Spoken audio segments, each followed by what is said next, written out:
आप सब? I hope बहुत अच्छे होंगे। और मैं फिर से लेकर के आ गई हूँ आप लोगों के लिए एक नई स्टोरी, वो भी अपने मम्मी पापा के शादी की।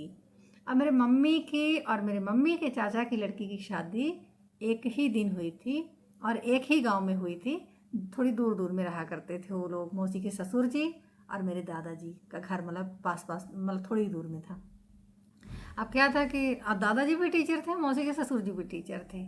अब जब एक ही घर में शादी पक्की हो गई दोनों लोगों के लड़के की, तो कंपटीशन भी तगड़ा हो गया कि अपनी बहुओं के लिए क्या अच्छा अच्छा लेके जाना है। हो गया सब शॉपिंग वगैरह, मतलब हुई अच्छे से। उन्होंने भी अपनी बहू के लिए अच्छा मतलब सुपर डुपर चीज़ें ले जाने की कोशिश करी और दादाजी ने भी कोशिश करी। ठीक है, ये सब तैयारी वारी करके बारात गई। अब जब बारात गई तो हमारे इधर होता है द्वार पूजा, तो उसमें लड़के को बिठाते हैं। तो लड़के की पूजा वगैरह हुई, पूजा मतलब लड़के से करवाई गई। हमारे इधर पहले जयमाला वगैरह पहले मम्मी लोगों के टाइम पे नहीं हुआ करता था। तो द्वार पूजा हुई। अब चढ़ाव विधि की तैयारी हुई। तो चढ़ाव में क्या करते थे कि सिर्फ लड़की बैठती थी चढ़ाव में और उसको तैयार करके मतलब बिठाया जाता था और सारे बारातियों को बुलाया जाता था मंडप के नीचे। वो सभी जब तक चढ़ाव विधि चलती थी तब तक वो बैठते थे। ठीक है, जो सामान आया था मम्मी लोगों के लिए वो एक्सचेंज हो गया। तो मौसी वाली साड़ी मम्मी ने पहनी और मम्मी वाली मौसी ने पहनी। अब मंडप के नीचे ले गए जब लड़कियों को,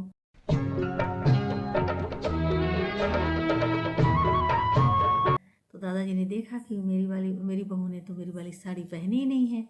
तो बोले कि लड़की जो लड़की को लेकर के आए थे तो उनसे कहा कि साड़ी चेंज हो गई है, मेरी बहू ने मेरी वाली साड़ी नहीं पहन रखी है, तो पहनवा करके ले आओ। तो बोले कि ये साड़ी तो इस लड़की को पहना दी है। तो बोले मैं कुछ नहीं जानता हूँ, चेंज करवा के लेके आओ। तो सब कहने लगे कोई बात नहीं, जिस लड़की ने पहना उसी को अपनी बहू बना लो। दादाजी बोले ये नहीं होगा, मैंने जिस लड़की को अपनी बहू बनाने के लिए सोचा है ना, मैं उसी को बनाऊंगा। फिर हो गया, जा कर के चेंज करवा के ले आई साड़ी वगैरह। फिर इस तरह से चढ़ाव विधि पूरी हुई। अब चढ़ाव के बाद दादाजी जब बाहर गए तो बोले कि सब लोग मेरी बातें बना रहे थे कि कैसे हैं कि तो मतलब उसी लड़की को अपनी बहू बना लेते, क्या फ़र्क पड़ता है। तो कह रहे थे कि अच्छा इसलिए नहीं बनाया होगा, उसके पिताजी जॉब करते हैं और ये लड़की और 2 बहनें हैं और मौसी लोग 5 बहनें थी। दादाजी बोले जिसको जो बातें बनानी है बनाते रहो, मुझे कोई फ़र्क नहीं पड़ता है, मैंने तो जिस लड़की को पसंद किया था उसी को अपनी बहू बनाऊंगा। फिर दादाजी बोले जब वो हमारे यहाँ कन्यादान की रस्म होती है ना रात को, ये चढ़ाव विधि और सबके बाद सिंदूर दान की, तो दादाजी बोले मैं रात भर मंडप के नीचे बैठा रहा क्योंकि पापा मम्मी तो छोटे छोटे थे, ज़्यादा समझते नहीं थे। तो बोले कहीं फिर से ना लड़की चेंज कर दे, इसलिए रात भर बैठा रहा जब तक शादी हुई। इस तरह से मेरे मम्मी पापा की शादी की स्टोरी पूरी हुई, दादाजी ने बताया।